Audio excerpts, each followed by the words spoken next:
Video like जरूर कर लीजिए और ऐसे वीडियो लगातार फ्री में पाने के लिए चैनल को तुरंत सब्सक्राइब कर लीजिए और बेल आइकन को जरूर टैप कर लीजिए ताकि आगे भी सारे वीडियो आपको मिलते रहे। यूट्यूब में फॉलो करते हैं तो प्लीज ये वाला फ्री टेलीग्राम चैनल जरूर ज्वाइन कर लीजिएगा। सारे नोटिफिकेशन सारे अपडेट यहीं पे आते हैं, ध्यान रखिए। नमस्कार दोस्तों, स्वागत है आप सभी का ऑनलाइन एग्जाम प्रिपरेशन पर which is the part of study for civil services.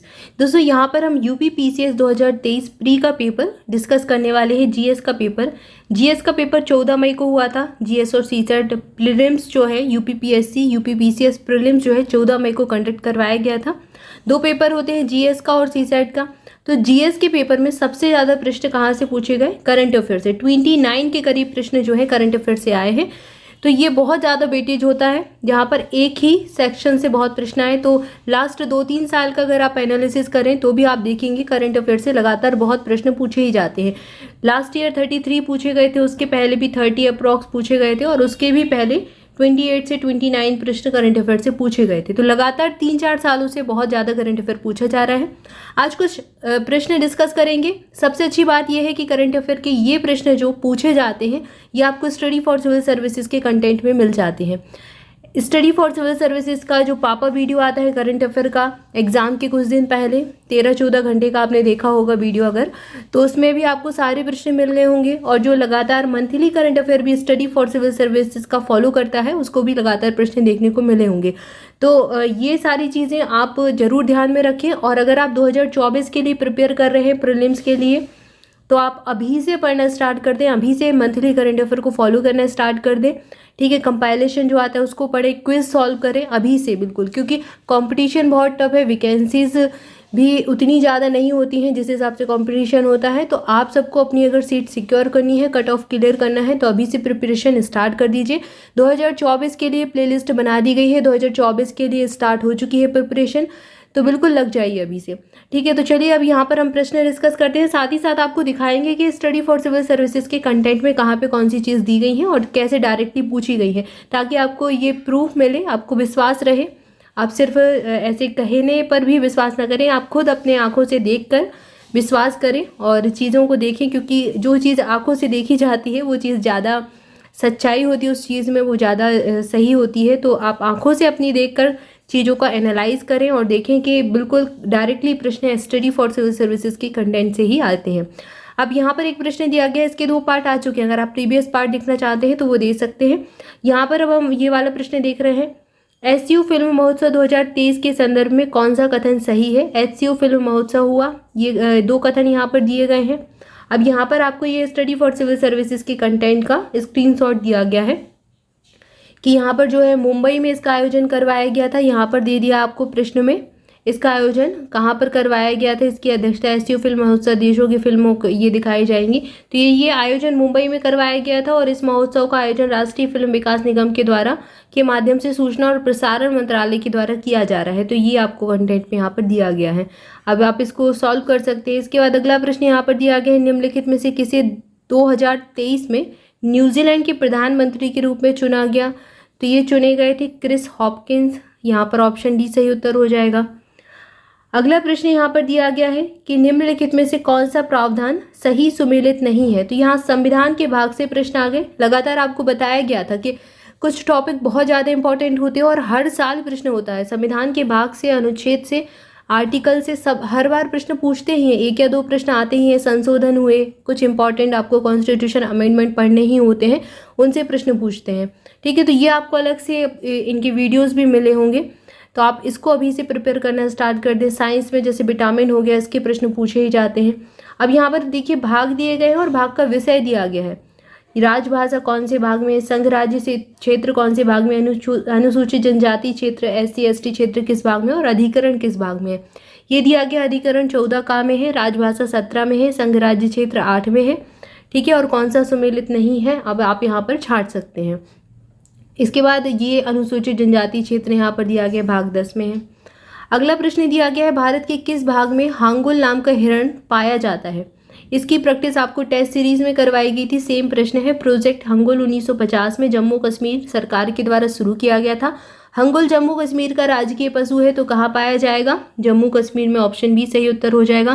Project hangul 1970 में शुरू किया गया था। यहाँ पर प्रश्न बताना था कि कौन सा कथन सही है सही नहीं है, तो केवल यहाँ 2 सही हो जाता। ऑप्शन बी यहाँ इस वाले में सही उत्तर था, क्योंकि ये 1970 में शुरू किया गया था, यहाँ 1950 दिया गया। हालांकि ये तो टेस्ट सीरीज का प्रश्न है, आपको अभ्यास करवाया जाता है कि कैसे भी प्रश्न आए उसके लिए तैयार रहें।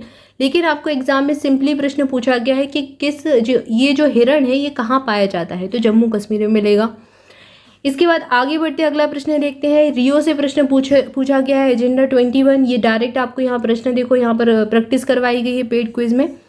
एक प्रश्न यहाँ पर अलकनंदा और भागीरथी नदी से पूछा गया है कि ये कहाँ पर मिलती हैं, तो ये देवप्रयाग में मिलती हैं, ये यहाँ पर दिखाया गया है।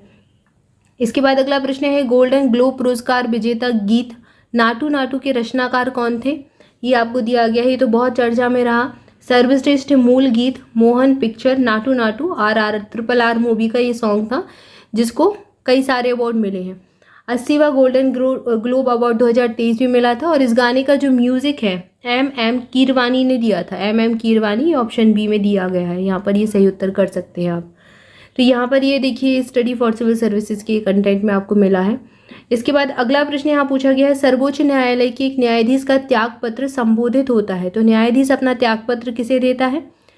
यहाँ पर आपको सारे दिए गए हैं त्यागपत्र। उपराष्ट्रपति अपना त्यागपत्र राष्ट्रपति को देता है, प्रधानमंत्री राष्ट्रपति को देता है, उच्चतम न्यायालय के न्यायाधीश अपना त्यागपत्र राष्ट्रपति को देंगे, तो राष्ट्रपति ऑप्शन ए सही उत्तर हो जाएगा।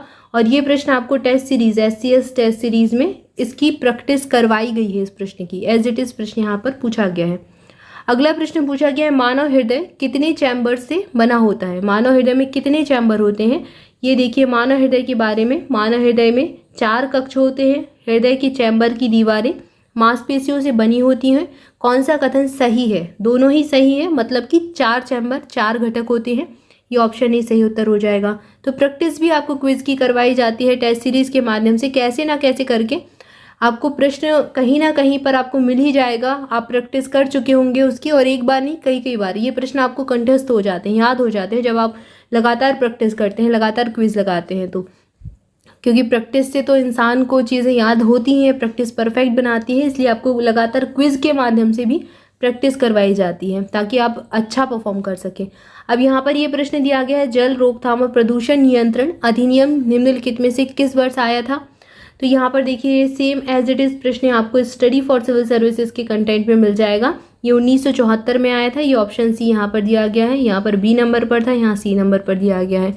तो बिल्कुल एज इट इज आपको ये प्रश्न भी मिला है। अगला है, चंद्रप्रभा वन्यजीव अभ्यारण्य उत्तर प्रदेश की किस जनपद में स्थित है। ये चंद्रप्रभा वन्यजीव अभ्यारण्य कहाँ, चंदौली में है, ऑप्शन D सही उत्तर हो जाएगा। ठीक है, और ये स्थापना वर्ष भी यहाँ पर दिया गया, 1957 में इसकी स्थापना की गई थी। अगला प्रश्न यहाँ दिया गया है, भारतीय जैविक डाटा केंद्र किस राज्य में स्थापित किया जा रहा है। तो ये कहाँ पर स्थापित हो रहा है, भारतीय जैविक डाटा केंद्र, ये स्टडी फॉर सिविल सर्विसेज का प्रश्न है, उससे आपको प्रैक्टिस करवाई गई होगी टेस्ट सीरीज में। ये फरीदाबाद में किया जा रहा है, हरियाणा के, तो ये ऑप्शन ही सही उत्तर हो जाएगा। फरीदाबाद भी ऑप्शन में मिलता तो वो भी सही रहता। यही प्रश्न यहाँ अंग्रेजी में दिया गया है। इसी से संबंधित और जानकारी यहाँ दी गई है, भारतीय जैविक डेटा केंद्र का राष्ट्रीय सूचना विज्ञान केंद्र एक data disaster recovery site Bhubaneswar में स्थित है, और यह डेटा सेंटर उच्च क्षमता वाली बाह्य सुपर कंप्यूटर सुविधा से सुसज्जित है। तो ये एक्स्ट्रा एडिशनल आपको जानकारी भी दी जाती है कि कैसे भी प्रश्न आ जाए आपसे बनना चाहिए। अगला प्रश्न यहाँ पर दिया गया है, निम्नलिखित में से कौन सा दर्रा सही सुमेलित है। आपको दर्रे दिए गए हैं और राज्य के नाम दिए गए हैं। ये आपको सारे स्टडी फॉर सिविल सर्विसेज के कंटेंट की यहाँ पर स्क्रीनशॉट दिया गया है। माना दर्रा कहाँ पर है, तो माना महान हिमालय उत्तराखंड में स्थित है। यहाँ पर सही सुमेलित बताना है, तो ये वाला तो गलत हो गया। नीति दर्रा कहाँ पर स्थित है, नीति यहाँ पर आपको दिया गया उत्तराखंड में है, ये सही सुमेलित दिया गया है। दिफू दर्रा कहाँ पर है, दिफू अरुणाचल प्रदेश में है, तो ये गलत हो जाएगा। और अघिर दर्रा कहाँ पर है, अघिर दर्रा चीन के झिंजियांग में लद्दाख को जोड़ता है, तो ये भी गलत हो जाएगा क्योंकि चीन तो इस साइड है और अरुणाचल प्रदेश इस साइड, तो ये वाला तो गलत हो जाएगा। तो ऑप्शन बी यहाँ से उत्तर हो जाएगा। इसके बाद अगला प्रश्न नदियों से पूछा गया है, नदियाँ और उनका उद्गम स्थल बताना है। तो एक तरफ आपको नदियाँ दी गई, ये मिलान सही करना है, ABCD से सही मिलाना है। तो यमुना नदी कहाँ से निकलती है, यमुना नदी बंदरपूछ से निकलती है, बंदरपूछ के पश्चिमी ढाल में स्थित यमुनोत्री से निकलती है, तो A का चौथा हो जाएगा। A का चौथा आपको 3 में दिया गया है, तो B वाला तो एलिमिनेट कर सकते हैं पहले से ही। कृष्णा नदी कहाँ से निकलती है? अब यहाँ पर कृष्णा नदी आपको दी गई है महाबलेश्वर के पास पश्चिमी तट से निकलती है, तो बी का तीसरा हो जाएगा। बी का तीसरा पहले वाले में दिया गया है तो पहला ही सही हो जाएगा, क्योंकि और किसी में दिया ही नहीं गया है, तो ये पहला मिलान सही हो जाएगा। अब आप इससे ही लगा लीजिए, तीसरे का दूसरा हो जाएगा, नासिक से गोदावरी और महानदी सिहावा से निकलती है। ठीक है, और ये आपको स्टडी फॉर सिविल सर्विसेज के कंटेंट में पूरा आपको चिट्ठा दे दिया इस पिक में कि देखो नदियाँ दी गई हैं, उद्गम स्थल दिया गया है, आपको संगम दिया गया है और उनकी सहायक नदी दी गई हैं। ठीक है, उनकी ट्रिब्यूटरी दी गई हैं कि कौन कौन सी उनकी सहायक नदियाँ हैं, ये भी प्रश्न पूछा जाता है सहायक नदियों से। अगला प्रश्न है, निम्नलिखित में से किसे हंसी पैदा करने वाली गैस के रूप में जाना जाता है? तो ये कौन सी गैस होती है, यहाँ पर बताया गया है। ये देखो आपको यहाँ प्रैक्टिस करवाई गई है। हंसाने वाली गैस का रासायनिक नाम नाइट्रस ऑक्साइड होता है, ये नाइट्रस ऑक्साइड। ठीक है, ऑप्शन ए यहाँ पर सही उत्तर हो जाएगा। 1 और 2 यहाँ सही थे। पीतल और तांबा और जिंक के मिश्रण है, उपयुक्त में कौन सा कथन सही है ये बताना है। तो दोनों यहाँ सही थे। अब आपका प्रश्न तो ये वाला है, ऑप्शन ए सही उत्तर हो जाएगा। अगला प्रश्न देखते हैं, लोटिक परिस्थिति तंत्र का उदाहरण है। तो कौन सा परिस्थिति तंत्र लोटिक पारिस्थितिकी तंत्र का उदाहरण होता है, ये आपको दिया गया है। लोटिक पारिस्थितिकी तंत्र प्रवाहित होते जल का पारिस्थितिक तंत्र है और लोटिक पारिस्थितिकी तंत्र ठहरे हुए जल का पारिस्थितिक तंत्र है। तो जब जल से संबंधित है तो जो प्रवाहित होने वाला जल है, और लैटिक और लोटिक के बारे में, तो लोटिक क्या है? प्रवाहित। प्रवाहित क्या होता है? नदी बहती है। तालाब में जल कैसे होता है? तालाब में जल स्थिर होता है। तो अगर आपसे लेटिक पूछता तो तालाब हो जाता है, यहाँ लोटिक पूछा गया है तो नदी हो जाएगा। ऑप्शन सी सही उत्तर हो जाएगा। ठीक है, तो यहाँ पर हमने कुछ प्रश्नों को देखा, और भी बहुत सारे प्रश्न हैं, लगभग 125 प्रश्न जो हैं, 125 के करीब प्रश्न स्टडी फॉर सिविल सर्विसेज के सीधे तौर पर कंटेंट से पूछे गए हैं, और ये बहुत ज़्यादा है, कट ऑफ क्लियर करने से तो काफ़ी ज़्यादा है। तो यहाँ पर हमने कुछ प्रश्नों को भी डिस्कस किया, बाकी के और प्रश्न हैं जिनको अगले पार्ट में डिस्कस करेंगे। तब तक के लिए आप सभी चैनल के साथ जुड़े रहें। स्टडी फॉर सिविल सर्विसेज के किसी भी कंटेंट से आप जुड़ना चाहते हैं, पेड ग्रुप लेना चाहते हैं, तो आप इन नंबर्स पर कॉल करके जानकारी ले सकते हैं। वीडियो री एग्जाम के लिए भी हमारा पेड ग्रुप चालू है, और वीडियो की जो न्यू वैकेंसी आई है उसके लिए भी चालू हो रहा है, तो आप इसको ज्वाइन कर सकते हैं। इसके अलावा यूपी SSS के तहत होने वाले कोई भी एग्जाम है उनके लिए लगातार हमारे पेड ग्रुप चालू हो रहे हैं, तो आप उनको भी ज्वाइन कर सकते हैं। BEO के लिए हमारा पेड ग्रुप चालू हो चुका है। UPPSC 2024 प्री और मेंस की तैयारी अगर आप अभी से करना चाहते हैं तो अभी से आप ग्रुप ज्वाइन कर सकते हैं, ग्रुप ऑलरेडी चालू हो चुका है। और अगर आप UPPSC 2023 का मेंस देने वाले हैं, आपने अभी तक अपना आंसर की जो है चेक कर ली होगी, देख लिया होगा आपका कट ऑफ क्लियर हो रहा है या नहीं, और अगर आप मेंस की प्रिपरेशन करना चाहते हैं, आंसर राइटिंग और साथ ही साथ टेस्ट सीरीज ज्वाइन करना चाहते हैं, तो आप ज्वाइन कर सकते हैं। 17 मई से ये भी स्टार्ट हो चुका है, तो आप इसको भी ज्वाइन कर सकते हैं।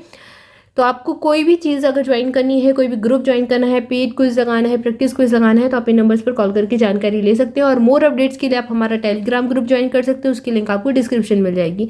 Thank you for watching this video. मस्त रहे, स्वस्थ रहे, पढ़ाई करते रहे। मिलेंगे नेक्स्ट वीडियो में। Thank you so much.